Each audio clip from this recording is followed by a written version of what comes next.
ரசூலுல்லாஹி ஸல்லல்லாஹு அலைஹி வஸல்லம் இப்னு உமர் அவர்களுடைய மகன் அவரை ஒரு முறை சந்தித்தார்கள். அவர்களுடைய தோல் புஜத்தை பிடித்து உலுக்கினார்கள். ஏன்? கொஞ்சம் கவனி உமரே, இப்னு உமரே கொஞ்சம் கவனி, உன் மீது என் கவனத்தை கொடு, என் மீது உன் கவனத்தை கொடு இப்னு உமரே. சொன்னார்கள், இப்னு உமர், குன் ஃபித் துன்யா கஅன்னக கரீப் வ ஆபிரு சபீல். இந்த பூமியிலே நீ வாழ், ஒரு வழிப்போக்கன் எப்படி வாழ்வானோ, ஒரு பாதை அறியாதவன் எப்படி வாழ்வானோ அப்படி வாழ். என்ன அர்த்தம்? காசு பணம் சம்பாதிக்காதீங்க, வேலைக்கு போகாதீங்க, அப்படியே வீட்டில் உட்கார்ந்துருங்க அப்படின்னு அர்த்தமா? எதையும் எதிர்பார்க்காம பூமியில வாழ்ந்துட்டு போயிருங்கன்னு அர்த்தமா? அப்படித்தான் இந்த ஹதீஸை பல பேர் புரிஞ்சு வச்சிருக்கோம். இப்னு உமர் இந்த ஹதீஸ் யாருக்கு சொல்லப்பட்டதோ அவர் என்ன விளக்கம் சொன்னார் தெரியுமா? அந்த ஹதீஸோடு சேர்த்து அவர்களுடைய மாணவர்களுக்கு சொன்னார், இதனுடைய விளக்கம், இதா அம்சைத ஃபலா தன்ததிர் ஸபாஹ், மாலை வந்தால் காலையை எதிர்பார்த்து வாழாதே. وَإِذَا أَصْبَحْتَ فَلَا تَنْتَظِرِ الْمَسَاءَ, காலை வந்தால் மாலை எதிர்பார்க்காதே. وَخُذْ مِنْ صِحَّتِكَ لِمَرَضِكَ, நோய்க்கு முன்னால் சுகத்தை தேடிக்கொள். وَمِنْ حَيَاتِكَ لِمَوْتِكَ, உன் மரணத்திற்கு முன்னால் வாழ்வை தேடிக்கொள். இப்படிப்பட்ட வழிமுறை. மரணம் அடைவதற்கு முன்னால் இப்படி ஒருவன் வாழ்ந்தான் என்று சொல்லும்படி வாழ்ந்து செல். ஏதோ வந்தாரு போனாரு சென்றாரு என்று சொல்லக்கூடிய வாழ்வை வாழாதே. அது யார் வேண்டுமானாலும் வாழலாம், ஒரு கால்நடை கூட அப்படி வாழலாம் இந்த பூமியில். ஆனால் ஈமானை ஏற்றுக்கொண்டு மனிதனாக வாழக்கூடிய நீ ஒரு சாதனை, ஒரு தைரியம், உன்னால் ஒரு படிப்பினை இல்லாமல் மரணித்தால் அந்த வாழ்விற்கு அர்த்தமே கிடையாது. இந்த ஈமானை நீங்கள் ஏற்றுக்கொண்டதில் அல்லாஹ் ரப்புல் ஆலமீன் எம்மை மாற்றுவாராக. உள்ளத்தில் நன்மையை சேருங்கள் கண்ணியத்துக்குரியவர்களை. பாவங்களையும் அநியாயங்களையும் அசிங்கங்களையும் உள்ளத்திலே ஏந்தி வாழாதீர்கள். எப்போது பார்த்தாலும் இந்த சினிமாக்களுக்கும் நாடகங்களுக்கும் இசைகளுக்கும் பின்னால் செல்லக்கூடிய கலாச்சாரத்தை விட்டு விலகி நல்ல விஷயங்களையும் நல்ல பழக்கங்களையும் நல்ல குணங்களையும் உள்ளத்திலே ஏந்தக்கூடிய சமூகமாக வாழுங்கள். யாருடைய உள்ளத்தில் நன்மை குடிகொள்கிறது என்பதை அல்லாஹ் அறிகிறானோ அவர்களுடைய வாழ்வு அனைத்தையும் அல்லாஹ் நலவாக மாற்றுவான். குர்ஆன் சொல்லுகிறது, இது இன் யஅலமில்லாஹு ஃபீ குலூபிக்கும் கைரன், உங்களுடைய உள்ளத்தில் அல்லாஹ் நலவை அறிந்தால் யுத்திக்கும் கைரா, நலவைத்தான் அல்லாஹ் உங்களுக்கு தருவான். எல்லோரின் மீதும் நல்லெண்ணம் கொண்டவர்களாக, எல்லோரும் முன்னேற வேண்டும், அந்த பாதையில் நானும் செல்ல வேண்டும் என்ற எண்ணத்தோடு வாழுங்கள். எல்லோரின் நோக்கமும் ஒன்றுதான், யார் முன்னேறினால் என்ன, சத்தியம் உயர்த்தப்பட வேண்டும், அதுதான் முக்கியம். யார் சத்தியத்தை சுமக்கிறார்கள் என்பது முக்கியம் அல்ல. உண்மை உரைக்கப்பட வேண்டும் என்பதுதான் முக்கியம். யார் உண்மையை சொல்கிறார்கள் என்பது முக்கியம் அல்ல. அது யார் வேண்டுமானால் இருந்தாலும் அவர்களுக்கு பின்னாலோ அல்லது அவர்களை விட சிறந்தவர்களாகவோ வாழ வேண்டும் என்று நினைப்பதுதான் ஈமானை ஏற்று வாழக்கூடிய ஒரு முஸ்லிமின் வாழ்க்கையாக இருக்கும். கண்ணியமான முறையில் இந்த உலகத்திலே கையாளுங்கள் எல்லா பிரச்சனைகளையும். ஒருவரை இழிவுபடுத்தி தான் முன்னேறுவது மனிதனுடைய குணம் அல்ல, இஸ்லாம் எமக்கு காட்டக்கூடிய வழி அல்ல.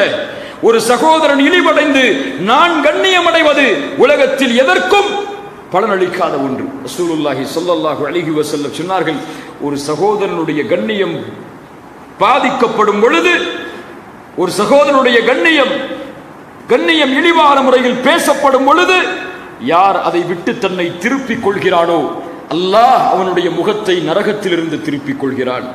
ஒருவரை பற்றி ஒருவர் தவறாக பேசுகிறார், அந்த இடத்திலிருந்து எனக்கும் இதற்கும் சம்பந்தம் இல்லை, அவர் நல்லவர் தான், அவருடைய கண்ணியத்தை பாழாக்காதீர்கள் என்று அந்த இடத்திலிருந்து அவர் கலைந்து சென்று விட்டால் இவருடைய முகத்தை அல்லாஹ் நரகத்திலிருந்து திருப்புகிறான். இந்த பூமியில் யாருக்கும் தொல்லை கொடுக்காமல் ஒருவர் வாழ்ந்தால் அவரை அல்லாஹ் சொர்க்கத்தின் வாரிசாக மாற்றுகிறான். இறை தூதருக்கு முன்னால் ஒரு மனிதர் வருகிறார். 3 நாள் அல்லாஹ்வுடைய தூதர் தொடர்ந்து சொன்னார்கள், இவர் சொர்க்கவாதி, இவர் சொர்க்கவாதி, இவர் சொர்க்கவாதி. ஒரு நபித்தோழருக்கு ஆட்சியம், அவரை பின்தொடர்ந்தார்கள். 3 நாட்கள் அவரோடு தங்கி இருந்தார்கள்.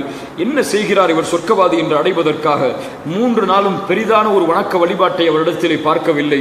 3வது நாள் அவரிடத்திலே சென்று சொன்னார்கள், உன்னை இறை தூதர் சொர்க்கவாதி என்று சொன்னார்கள், ஆனால் வித்தியாசமான எந்த அமலும் உன்னிடத்திலே நான் பார்க்கவில்லை, என்ன செய்கிறாய்? அப்போது இந்த மனிதர் சொன்னார், என்னுடைய உள்ளத்தில் இந்த உலகத்தில் யாரை பற்றியும் தவறான எண்ணம் கிடையாது. நான் விழிக்கும் பொழுதும் உறங்கும் பொழுதும் என் உள்ளம் சுத்தமான நிலையில் யாரை பற்றியும் தவறான எண்ணம் இல்லாமல் நான் உறங்குகிறேன். யாருடைய முயற்சியும் யாருடைய உழைப்பும் எனக்கு ஒருபோதும் பொறாமையை தராது. இதனால் ஒருவேளை நான் அந்த பாக்கியத்தை அடைந்திருக்கலாம் என்று அந்த மனிதர் கூறினார். பிறருடைய கண்ணியம் உயர்த்தப்படுவதற்காக வாழுங்கள், அதற்கான முயற்சியை செய்யுங்கள். ரசூலுல்லாஹி ஸல்லல்லாஹு அலைஹி வஸல்லம் அவர்களுடைய வாழ்வில் ஒரு நிகழ்வை சொல்கிறேன். கண்ணியத்துக்குரியவர்களே, கஸ்வா ரசூலுல்லாஹ்வுடைய ஒரு ஒட்டகம் ஹுதைபியாவுடைய உடன்படிக்கைக்கு செல்லும் பொழுது ஒரு இடத்திலே கஸ்வா அடம் பிடிக்கிறது. அந்த இடத்தை தாண்டாமல் போது நபித்தோழர்கள் சொன்னார்கள், ஹலஅத்தில் கஸ்வா, கஸ்வா முரண் பிடிக்கிறது, இந்த ஒட்டகம் அடம் பிடிக்கிறது.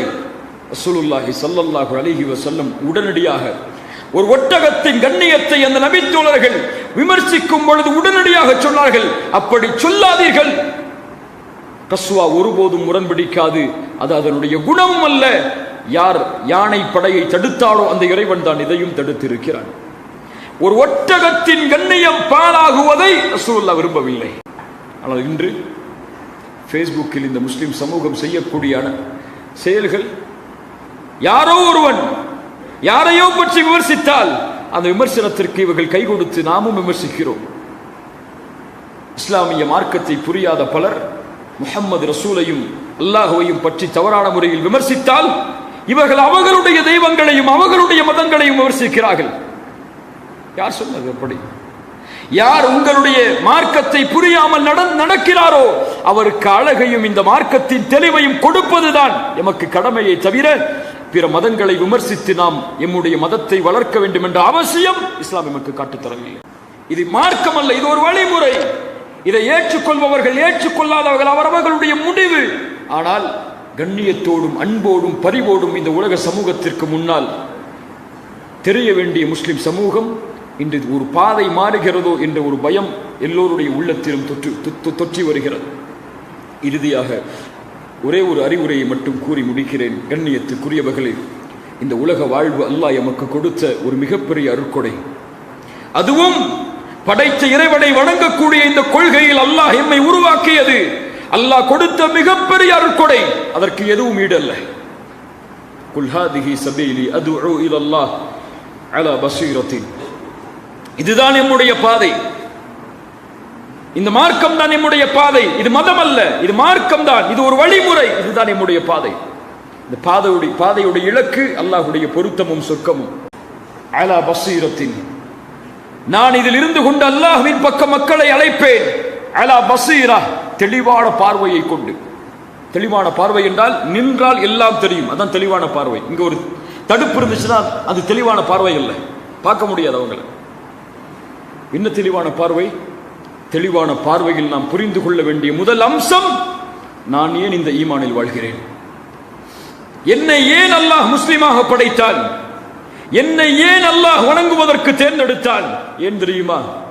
உன் வாழ்க்கை பிறருக்கு பலனுள்ள வாழ்க்கையாக மாற வேண்டும் என்பதற்குத்தான். அல்லாஹ்வுடைய தூதர் சொன்னார்கள், அஹப்புன் நாஸி இலல்லாஹ், மனிதர்களில், முஸ்லிம்களில் அல்ல, அவர்களுக்குரிய மார்க்கம் அல்ல, அஹப்புன் நாஸி இலல்லாஹ், மனிதர்களில் படைத்த இறைவனுக்கு மிக விருப்பமானவன், அன்ஃபஉஹும் லின்னாஸ், பிறருக்கு பலனளிக்கக்கூடிய வாழ்வை வாழ்பவன். அஹப்புல் அமாலி இலல்லாஹ், படைத்த இறைவனிடத்தில் விருப்பமான அமல், ஒரு சகோதரன் அவனுடைய உள்ளத்தில் மகிழ்ச்சியை ஏற்படுத்துவது. கவலையில் இருக்கக்கூடிய ஒரு இடத்திலே சென்று கவலைப்படாது, இதற்கெல்லாம் துவண்டு விடக்கூடாது, நாம் முன்னேற வேண்டிய நேரம் இருக்கிறது, இந்த கவலைகள் எல்லாம் எம்மை முடக்கிவிட்டால் என் வாழ்க்கையில் நாம் முன்னேற முடியாது என்று கூறுவதால் ஒருவனுடைய உள்ளம் மகிழ்ச்சி அடைந்து விட்டால் அதுதான் இறைவனுக்கு மிக விருப்பமான செயல் என்று அல்லாஹ்வுடைய தூதர் ஸல்லல்லாஹு அலைஹி வஸல்லம் அவர்கள் சொன்னார்கள். ஒரு முஸ்லிமுடைய வாழ்க்கை இலை விழாத ஒரு மரத்திற்கு சமமானது என்று அல்லாஹ்வுடைய தூதர் சொன்னார்கள். என்ன மரம்? இலை விழாத மரம் எது? இலை விழாத மரம் பேரித்த மரம், அதனுடைய இலைகள் கீழே விழாது. இந்த மரத்திற்கு ஒப்பானது. ஏன் அல்லாஹ்வுடைய தூதர் ஒரு முஸ்லிமின் வாழ்க்கையை பேரித்த மரத்துக்கு ஒப்பிட்டார்கள்? அதனுடைய எல்லா பகுதிகளும் பலனளிக்கக்கூடியது. ஒரு முஸ்லிமின் பார்வை கூட பிறருக்கு பலனளிக்க வேண்டுமே தவிர பிறரை நோவினை செய்துவிடக் கூடாது. அவன் மூச்சு கூட பிறருடைய வாழ்வை முன்னேற்றுவதற்குத்தான் இருக்க வேண்டுமே தவிர கீழே இறக்குவதற்கு அமைந்துவிடக் கூடாது. இப்படி வாழ்வதுதான் உண்மையான தெளிவான ஒரு முஸ்லிமுடைய வாழ்க்கை. நீங்கள் மரணித்ததற்கு பிறகு கூட ஒரு சமூகம் உங்களை நினைவு கூர்ந்தால் அதுதான் நீங்கள் வாழ்ந்து சென்றீர்கள் என்பதற்கு பலன் வேற எதுவும் இல்லை.